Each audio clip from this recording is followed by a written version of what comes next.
2027 के चुनाव को लेकर सपा का प्लान तैयार। हारी सीटों पर बूथवार मजबूत करने में जुटी सपा। पीडीए के साथ बसपा के वोट बैंक पर नजर।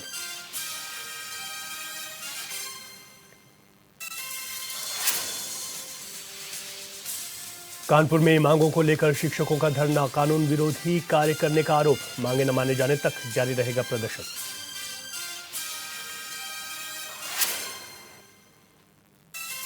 फिरोजाबाद में ई टेंडर को लेकर राजनीति। ठेकेदारों ने लगाया निगम के अधिकारियों पर आरोप। समय पर भुगतान न होने से परेशानी।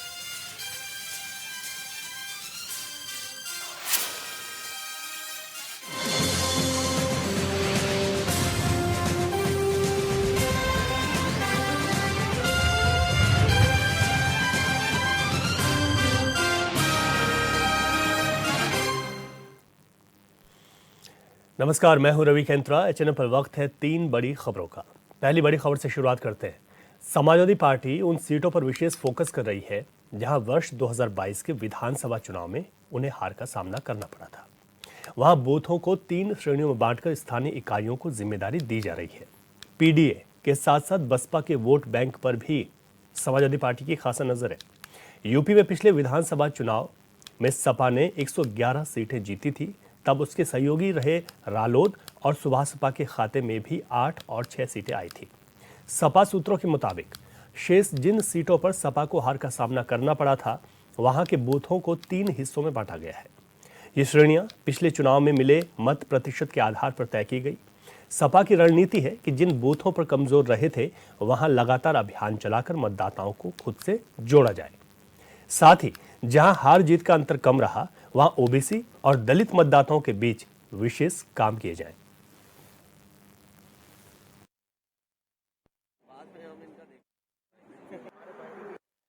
कल को भारतीय जनता पार्टी ये कहेगी, क्योंकि वन नेशन वन इलेक्शन हो जाएगा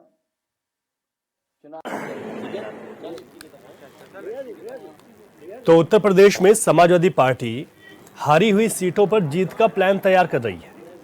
3 अलग अलग श्रेणियां यहां पर रणनीति के तहत बनाई गई हैं और ये वो सीटें हैं जिन सीटों पर पिछले चुनाव में हार का सामना समाजवादी पार्टी को करना पड़ा था।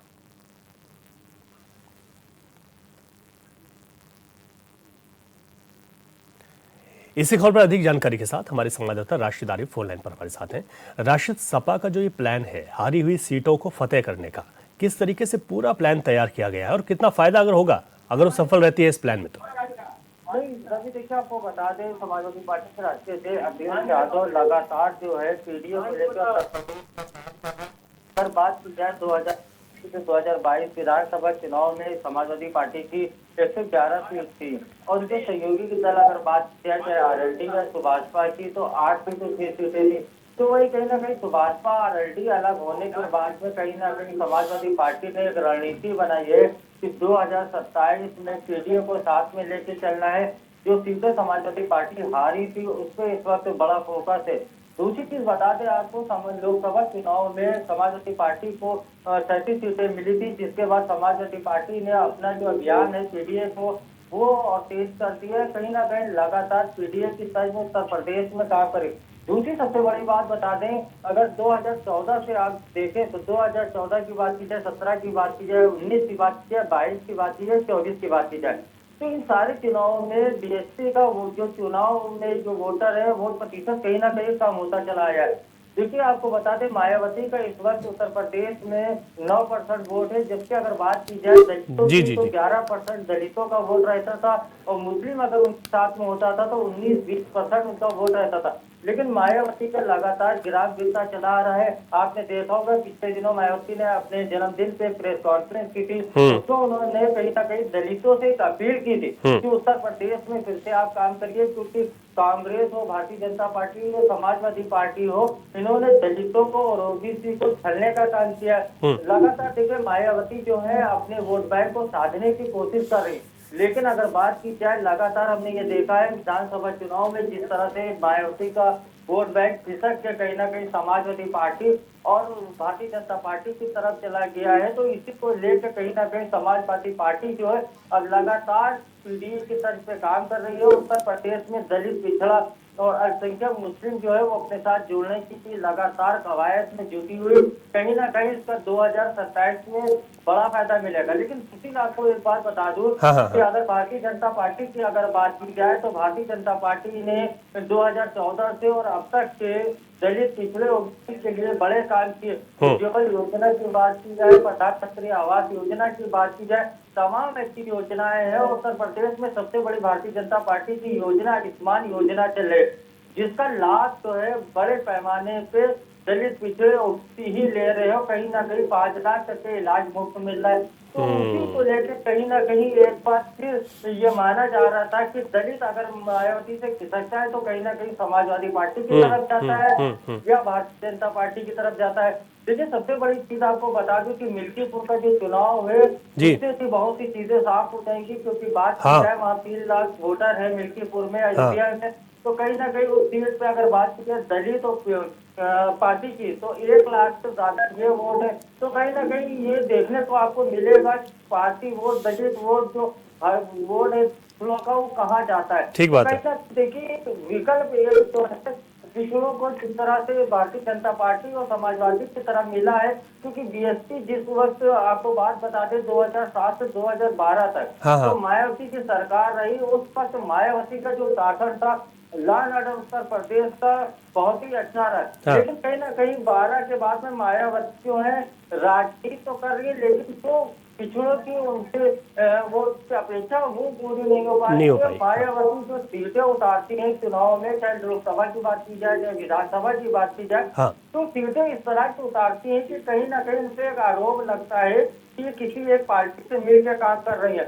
देखिए, कहीं ना कहीं तो पूरी तरह से उत्तर प्रदेश के सभी लोगों को इस बात जो है घर तक पहुंचाई गई है कि मायावती कहीं ना कहीं भारतीय जनता पार्टी की बी पार्टी बन के काम करती है। और अगर इस मुद्दे को लेकर अगर मायावती कहीं ना कहीं 2027 में साफ करने में ये सब आगे आ गए कि हम अपनी पार्टी में जो चुनाव में उतार रहे कैंडिडेट वो कहीं ना कहीं वो मजबूती से चुनाव। ठीक बात है, और इस बात के लिए थोड़ा सा इंतजार भी करना पड़ेगा। मिल्कीपुर का भी जब परिणाम होगा तो उसके बाद भी काफी चीजें स्पष्ट हो पाएंगी। राशिद, आपका बहुत शुक्रिया, आपने विस्तार से बताया कि किस तरीके की रणनीति बनाई गई है और इस रणनीति का जो फायदा है उसके लिए थोड़ा सा इंतजार करना पड़ेगा। समाजवादी पार्टी के प्रवक्ता डीपी यादव इस वक्त हमारे साथ फोन लाइन पर जुड़ गए हैं। डीपी यादव जी, आपका बहुत स्वागत है HNN पर। जी, बहुत बहुत धन्यवाद, आभार आपका। एक तरफ भारतीय जनता पार्टी कह रही है सबका साथ सबका विकास, और आपकी जो रणनीति है उसमें आप लोग कोशिश कर रहे हैं पीडीए, साथ ही साथ बसपा का जो वोट है, और आप लोगों की कोशिश है, एक रणनीति तैयार की गई है। कैसे फतेह कर पाएंगे और कैसे ये कोशिश आपकी सफल होगी? जी देखिए, जिस प्रकार से भारतीय जनता पार्टी झूठ बोल करके लोगों को गुमराह करने का काम कर रही है, उसका नतीजा कहीं ना कहीं 2024 के लोकसभा चुनाव में दिखाई दिया है कि जनता ने भारतीय जनता पार्टी को उत्तर प्रदेश में सिरे से नकार दिया है। और विशेष करके फैजाबाद अयोध्या सीट पर, जिसको लेकर के भारतीय जनता पार्टी ने तमाम तरह के कयास लगाए थे, प्रोपोगंडा फैलाया था और लोगों को गुमराह किया था, वहां पर लोगों ने भारतीय जनता पार्टी को धूल चटाने का काम किया था। अभी आपने कहा भारतीय जनता पार्टी कर रही है सबका साथ सबका विकास, तो भारतीय जनता पार्टी ने सबका साथ तो लिया लेकिन विनाश सबका कर दिया, किसी को कुछ भी नहीं दिया। समाज का हर वर्ग आज भारतीय जनता पार्टी से दुखी है, और हम लोग पीड़ित, दलित, अपमानित जो समाज के लोग हैं उनको साथ लेकर के चल रहे हैं और उनको न्याय दिलाने का काम कर रहे हैं हम लोग। तो मिल्कीपुर में समाजवादी पार्टी की ऐतिहासिक जीत होगी, और भारतीय जनता पार्टी जो कहीं ना कहीं से गुजरात से एक इम्पोर्टेड प्रत्याशी आए हैं जिनको अमित शाह ने थोपा हुआ है, उनको भारतीय जनता पार्टी के लोग ही हराने का काम करेंगे। आप देखिएगा जिस दिन परिणाम आएगा 8 फरवरी को, तो मिल्कीपुर में इतिहास लिखा जाएगा। ठीक है, आप इस बात का दावा कर रहे हैं कि जो मिल्कीपुर का जो परिणाम आएगा वो आप लोगों के पक्ष में होगा, और आप इस बात का दावा भी कर रही है समाजवादी पार्टी की जिस रणनीति के तहत आप हारी हुई सीटों पर काम कर रहे हैं उसमें आपको सफलता मिलेगी, और आने वाले वक्त में ये तमाम चीज़ें स्पष्ट होंगी। डीपी यादव जी, शुक्रिया आपका पार्टी की तरफ से अपनी बात रखने के लिए। चलिए आगे बढ़ते हैं, आज की दूसरी बड़ी खबर का रुख करते हैं। उत्तर प्रदेश माध्यमिक शिक्षक संघ के बैनर तले जिला विद्यालय निरीक्षक कार्यालय में शिक्षकों ने अपनी मांगों और अनियमितताओं को लेकर अनिश्चितकालीन धरना प्रदर्शन किया है। शिक्षकों ने विरोध दर्ज कराते हुए कहा कि लिखित आदेश के बावजूद अधिनियम विरोधी कार्य कर सरकार की छवि धूमिल करने का कार्य किया जा रहा है, जिसके विरोध में शिक्षक अनिश्चितकालीन उपवास पर रहेंगे।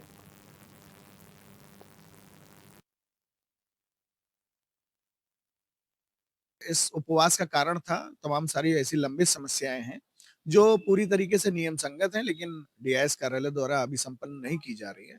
ऐसी अवस्था में मजबूर होकर के हम लोगों को इसका चयन करना पड़ा उपवास का।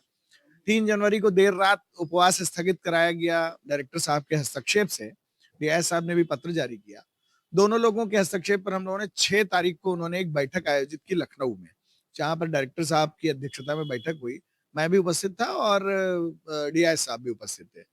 उन सारे बिंदुओं पर सहमति दर्ज कराई गई, जो भी समस्याएं हम लोगों ने दी है, चूंकि नियम संगत है।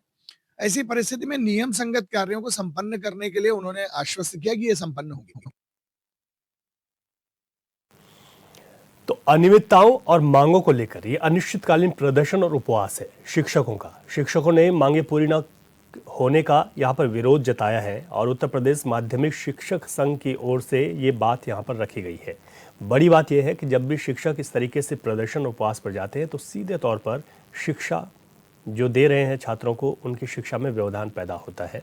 DIOS कार्यालय में माध्यमिक शिक्षक संघ के पदाधिकारियों का धरना जारी है। कई मांगे हैं और इन मांगों को लेकर उन्होंने ये प्रदर्शन किया है और साथ ही ये भी कहा कि वो अनिश्चितकालीन उपवास पर भी हैं। ऐसे में यहाँ पर निश्चित तौर पर शिक्षा व्यवस्था भी चरमराएगी और चरमरा रही है। सरकार की छवि धूमिल करने का भी आरोप लगाया है और ये आरोप अधिकारियों पर है।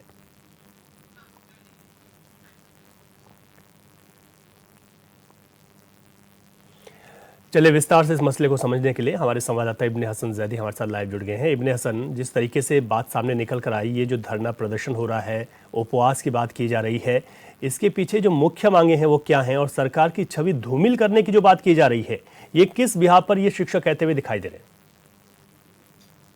देखिए, डीआईओस कार्यालय पे जिस तरीके से अगर शिक्षकों की बात करें, जो शिक्षक हैं वहां पे जो धरना प्रदर्शन कर रहे हैं, तो उनका सीधा सा कहना है, और सरकार की जो छवि धूमिल करने की बात आपने कही, तो वो इस तरीके से वो बात कह रहे हैं क्योंकि वहां पर जो अधिकारी या कर्मचारी हैं जिनको जो काम करने चाहिए वो काम नहीं कर रहे हैं, कर्मचारियों काम नहीं होते हैं और यहाँ पर भ्रष्टाचार के भी आरोप लग रहे हैं, जिसकी वजह से वो सरकार की छवि धूमिल करने की बात कर रहे हैं। शिक्षकों की तमाम सारी मांगे हैं, जिन मांगों को लेके डीआईओस कार्यालय पर शिक्षक जो है वो धरने पे बैठे, लेकिन जिस तरीके से वो धरने पे वहां पर बैठे हैं और बैठ के अपनी मांगों को पहुंचाने की बात कर रहे हैं, पहुंचाने की कोशिश कर रहे हैं, उसके बावजूद भी अगर उनकी सुनवाई नहीं हो रही है तो ये सबसे बड़ी बात है। और अगर कहा जाए तो तमाम अधिकारियों से भी उन्होंने बात कही और जिस तरीके से वो बात कहते गए और जिस तरीके से वो बात कर रहे थे, उसके बावजूद भी उनकी बात वहां तक नहीं पहुंच पा रही और अधिकारी कर्मचारी बिल्कुल भी उनकी बातों को नहीं सुन रहे।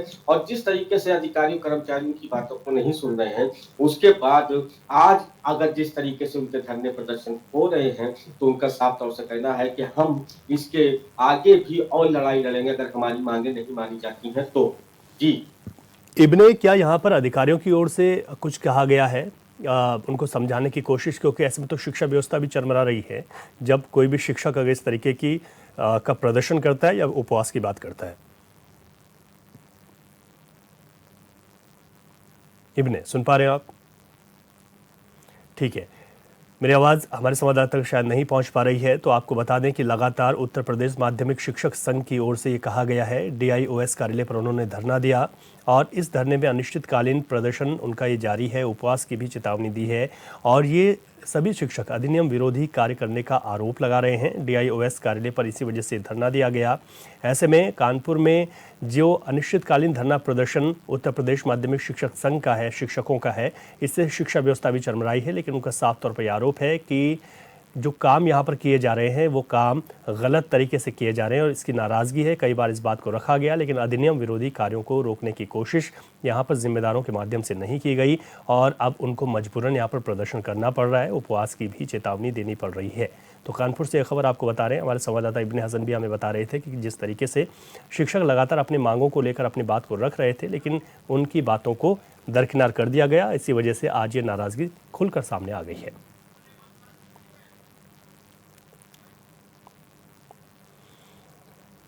एक बार फिर हमारे संवाददाता इब्ने हसन जैदी हमारे साथ लाइव जुड़ चुके हैं। इब्ने, हम बात को आगे बढ़ा रहे थे, आपने बताया कि किस तरीके की वहाँ पर परेशानी हो रही है जिस वजह से मजबूरन आज जो लोग यहाँ पर बैठे हैं, लेकिन इसके साथ ही साथ जो शिक्षा व्यवस्था है वो भी चरमराती हुई दिखाई दे रही है। कितना फर्क पड़ रहा है और अधिकारियों का इस पर क्या कुछ कहना है? देखिए, अगर जहाँ तक शिक्षा व्यवस्था की बात करें तो शिक्षा वाकई चरमरा रही है। और अगर हम बात करें कि जिस तरीके से शिक्षक ही अगर धरने प्रदर्शन पे बैठ जाएंगे जी तो जी जी। शिक्षा को लेकर फिर किस तरीके से सवाल उठेंगे, वो सवाल उठने भी तमाम सारे लाजमी हैं। और अगर शिक्षकों की बातों को जो है अनसुना किया जा रहा है, तो ये भी एक बड़ा सवाल है कि शिक्षकों की बातों को अनसुना नहीं करना चाहिए। इनकी मांगे जो भी हैं उनको बात को समझकर और समझने के बाद जो है तुरंत ही उस पर कोई ना कोई हल निकालना चाहिए। हल ताकि जो है आगे छात्रों का जो भविष्य है वो इनसे जुड़ा है, उनके भविष्य के ऊपर कोई भी ऐसी बात ना आए या उनकी पढ़ाई में दिक्कतें आ रही हैं, इस तरीके की तमाम बातें। वहीं आला अधिकारियों की बात करें तो आला हाँ। अधिकारियों का सीधे से रटा-रटाया जवाब होता है कि इनकी जो भी मांगे हैं उनको सुना जा रहा है और सुनने के बाद जो है इनकी मांगों को पूरा करने का प्रयास किया जाएगा और इनकी बातों को आगे तक पहुंचाया जाएगा। लेकिन देखना यह है कि शिक्षक जब लामबंद होकर इस तरीके से अपने ही ऑफिस के बाहर करने पे बैठ जाएं और अगर उनकी बात ना सुनी जाए तो ये भी एक बड़ा सवाल है और शिक्षा विभाग के ऊपर भी बड़ा सवाल है और जिम्मेदारों के ऊपर भी इसके लिए काफी बड़ी जिम्मेदारी है कि वो इस मसले को कितनी जल्दी और कैसे निपटाते हैं। जी रतन जी, इब्ने कब से ये प्रदर्शन यहाँ पर जारी हुआ इनका, और साथ ही साथ अगर आने वाले वक्त में बात करें तो जिस तरीके से अनिश्चितकाल की बात की गई है, क्या अपनी इस बात पर अडिग रहेंगे, अनिश्चितकालीन ये प्रदर्शन और उपवास जारी है? जी हाँ, बिल्कुल। देखिए, ये कल से धरना प्रदर्शन इनका चल रहा है और इनका सीधा सा कहना है कि अगर इनकी मांगें नहीं मानी जाती, इनकी बातें पूरी नहीं होती हैं, हाँ। तो ये आगे अनिश्चितकालीन तक धरना करेंगे और इस धरने को और भी बड़ा करने की बात करी है। जी। ठीक है, बहुत शुक्रिया इब्ने हसन जैदी, आपका विस्तार से आपने जानकारी दी।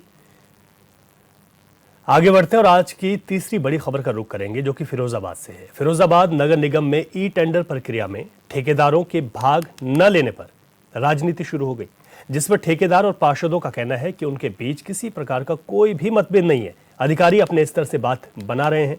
ठेकेदारों का यह भी कहना है कि निगम के अधिकारी ठेकेदारों को परेशान कर रहे हैं, उन्हें समय से भुगतान नहीं दिया जाता, इसी वजह से ठेकेदार टेंडर प्रक्रिया में भाग नहीं ले रहे हैं। साथ ही उन्होंने पार्षद और ठेकेदारों के बीच अनबन या मतभेद होने की बात को गलत ठहराया है।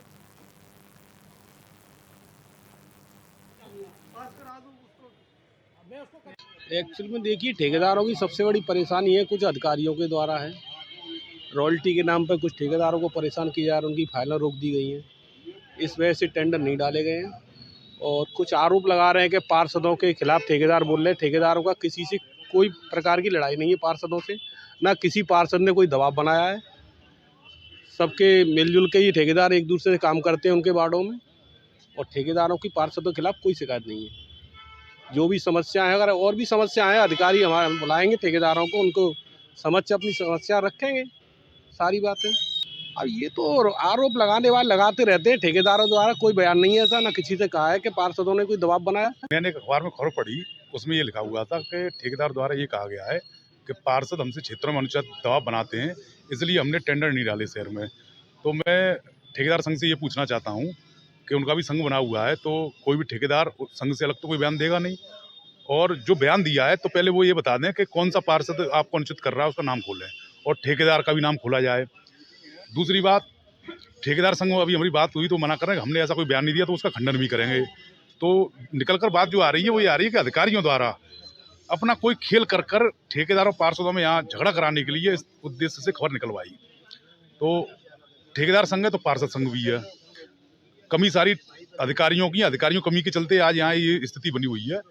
अगर यहाँ अधिकारी अगर मनमानी पर रहे तो अब यहाँ ठीक पार्षद इकट्ठा होकर अब बड़ा आंदोलन छेड़ने की करेंगे कोशिश, और महापौर जी से इसकी शिकायत करेंगे। कल सदन की बैठक में इस मुद्दे को उठाया जाएगा। देखिए, ये एक षड्यंत्र के तहत अखबार को मोहरा बनाकर ये चाल है कि पार्षदों की छवि खराब की जाए और मुद्दे से भटकाया जाए। आप ये बताइए, जब ठेकेदार चीच के कह रहे हैं कि रॉयल्टी की समस्या है, एस्टीमेट जांच की समस्या है, तो ये बात तो कहीं नहीं छाप रहा अखबार। जो अखबार ने जो चीज़ छापा है कि पार्षद मतलब अनुचित मांग कर रहे हैं ठेकेदारों से, तो ये ऐसे अखबारों से लोगों को बचना चाहिए, इनकी खबरों से बचना चाहिए और ऐसे अखबार लेना बंद करना चाहिए कि जो झूठी खबर छापे। आप अगर पूछेंगे ठेकेदारों से कि समस्या क्या है तो वो भी साफ बताएंगे आपको, और हम भी बता रहे हैं कि रॉयल्टी की समस्या है। आगरा नगर निगम में 1% रॉयल्टी कटती है, यहाँ पे रॉयल्टी के नाम पे ठेकेदारों को चक्कर कटवाए जाते हैं। दूसरी समस्या ये है कि जो एस्टीमेट बनाते हैं हमारा कार्य क्या, उसकी जाँच के लिए यहाँ चीफ सर मौजूद हैं, फिर भी PWD विभाग में जाँच के लिए जाता है, वहाँ चक्कर काटने पड़ते हैं। तो 2 वजह हैं। तो मेरा अखबार, जो भी ये महानुभाव अखबार वाले हैं, उनसे मेरा निवेदन है, कृपया जनता से डरिए, भगवान से डरिए जो सच्चाई हो वो छापिए, ये अलग अलग बातें करके पार्षद और ठेकेदारों को आपस में न लड़ाया जाए। हम दोनों ही मुख्य कड़ी हैं क्षेत्र में, पार्षद और ठेकेदार वो मुख्य कड़ी हैं दोनों, जो मिलकर जनता के लिए विकास करते हैं। तो ये खबर आपने देखी, इसको और विस्तार से समझते हैं। हमारे संवाददाता मुकेश बघेल इस वक्त हमारे साथ लाइव जुड़ गए हैं।